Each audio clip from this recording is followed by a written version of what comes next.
और श्रेष्ठ प्रतिमानों से अवगत कराता है। उन्हीं आदर्शों के साक्षात प्रतिमान है प्रभु श्री राम। अवध नरेश महाप्रतापी राजा दशरथ के ज्येष्ठ पुत्र श्री राम ने अपना संपूर्ण जीवन मर्यादाओं और आदर्शों के निर्वहन में व्यतीत किया, तभी तो वो मर्यादा पुरुषोत्तम श्री राम कहलाए। माता तू ही पिता है, तू ही माता, तू ही पिता है, तू ही माता। बोलिए सभी भक्तजन पूरी श्रद्धा और प्रेम से जय जय सीताराम। भक्तजन, प्रभु श्री राम की माता भगवती के प्रति अगाध श्रद्धा थी। यूं तो प्रभु देवादिदेव भोले शंकर के अनन्य भक्त हैं, परंतु माता भगवती के बिना तो भोलेनाथ भी अधूरे हैं। आइए आज हम माता भवानी के प्रति प्रभु श्री राम की अगाध श्रद्धा और समर्पण की एक कथा का रसास्वादन करते हैं। मां सीता जी, चक्रवर्ती सम्राट रघुकुल शिरोमणि दशरथ के घर भगवान राम ने बाल पुत्र जन्म लिया। चारों ओर खुशियों की लहर तोड़ पड़ी। बाल रूप में राम ने अपने भ्राताओं सहित अनेक लोक लुभावन लीलाएं की।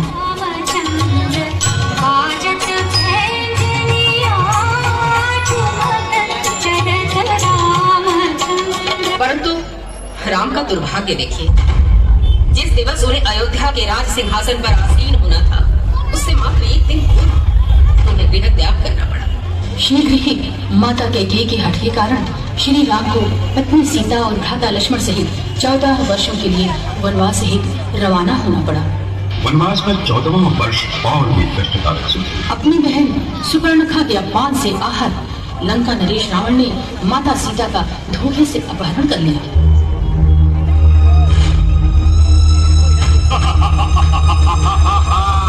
दशानंद रावण की शक्ति का तुम्हें भान नहीं सीते?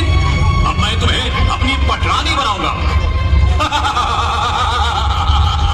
नहीं रावण, तुमने मेरे स्वामी की शक्ति का अपमान किया है। वे तुम्हें कदापि नहीं छोड़ेंगे। सीते, अब तुम्हें रावण के हाथों कोई नहीं बचा सकता, इसलिए चुपचाप अपनी सम्मति से मेरे साथ चलो। लक्ष्मण, आर्य, नया लक्ष्मण।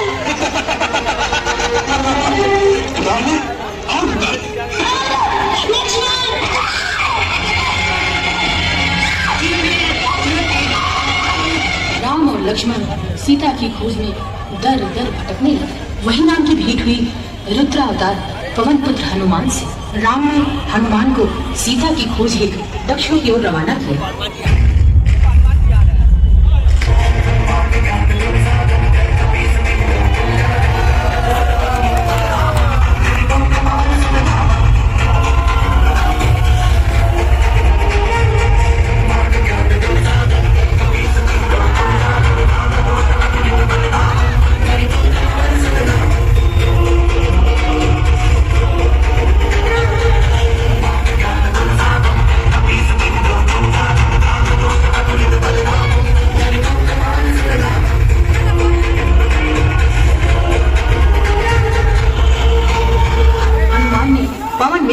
लंका पहुंचकर माता सीता का कुशल क्षेम जाना और फिर लंका नरेश के दरबार में पहुंच गए। लंका नरेश रावण, मैं राम भक्त हनुमान आपके लिए प्रभु श्री राम का संदेश लेकर आया हूँ।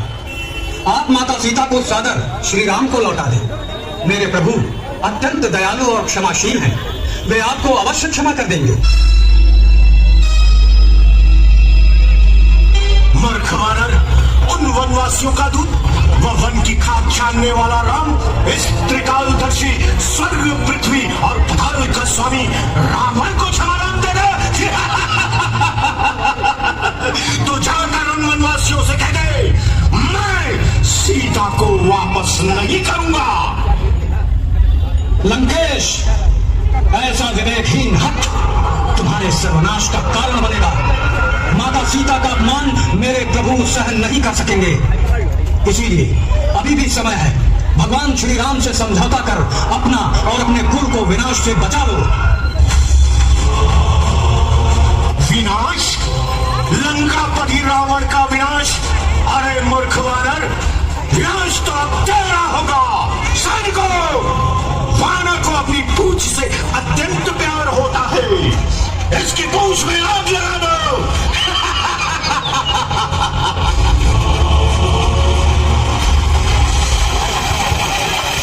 समझौते के समस्त प्रयास असफल हुए। वानरराज सुग्रीव की वानरी सेना, ऋक्षराज जामवंत, महाबली अंगद और राक्षस कुल के विभीषण की सहायता से राम ने लंका पर चढ़ाई करने का निर्णय लिया। घमासान युद्ध ब्रह्मा की सलाह पर इंद्र ने राम को चंडी पूजन करने का मार्ग। अश्विनी शुक्ल, षष्ठी, सप्तमी, अष्टमी और नवमी को पूजा कर दशमी को देवी का शास्त्र विधि से विसर्जन किया।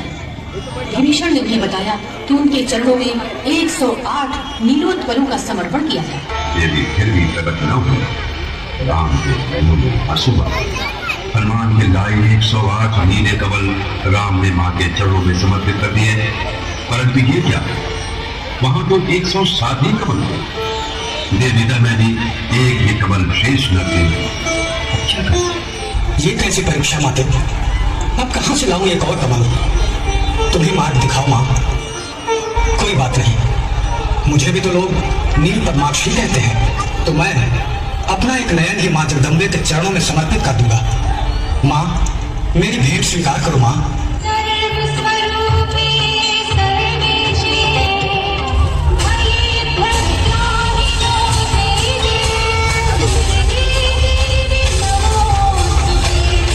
ठहरो राम, मुझे तुम्हारे नयन नहीं चाहिए। मैं तुम्हारी भक्ति से अत्यंत प्रसन्न हूँ। मेरा आशीर्वाद तुम्हारे साथ है। माँ का आशीर्वाद पाकर राम रावण से युद्ध करने चल पड़े। भयंकर युद्ध हुआ।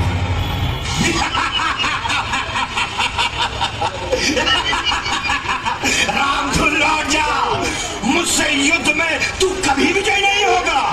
क्यों अपने प्राण गंवाने आ गया है? ये देख, मेरे 10 सिर है। तू किस किस का वध कर पाएगा? रावण, ये मेरे और तुम्हारे बीच का संघर्ष नहीं, बल्कि यह सत्य और असत्य का, पाप और पुण्य का संघर्ष है। और जीत हमेशा सत्य की ही होती है। मेरे इन शक्ति बाणों से तू जीवित नहीं बच सकता।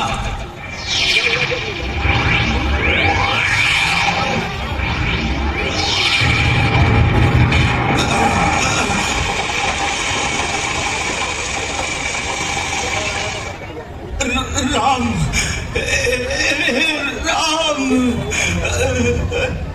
जीत गए राम। भक्तजनों, त्रेता युग की ये कथा हमारे आराध्य प्रभु श्री राम के शौर्य का वर्णन करती है। नमस्कार, मैं योगी आदित्यनाथ आप सभी को शुभ संदेश देना चाहता हूं कि प्रभु श्री राम का ये निर्माणाधीन मंदिर शीघ्र ही पूर्ण हो जाए और वर्ष 2024 के आरंभ में ही इसके दर्शन का लाभ मिल सके। वर्षों तक उन्हें एक सुयोग्य भवन प्राप्त नहीं। उन्हें तिरपाल के बने टेंट में विराजमान रहना पड़ा। जहां उनका जन्म हुआ, जहां वो पले बढ़े, वहां उन्हें टेंट में रहना पड़ा। परंतु सब दिन हो तना एक समाना। भारत सरकार और उत्तर प्रदेश सरकार की दृढ़ता और भारतीय न्याय प्रणाली की सत्यता एवं न्याय प्रियता के कारण अयोध्या में राम जन्मभूमि पर भव्य राम मंदिर का निर्माण हो रहा है।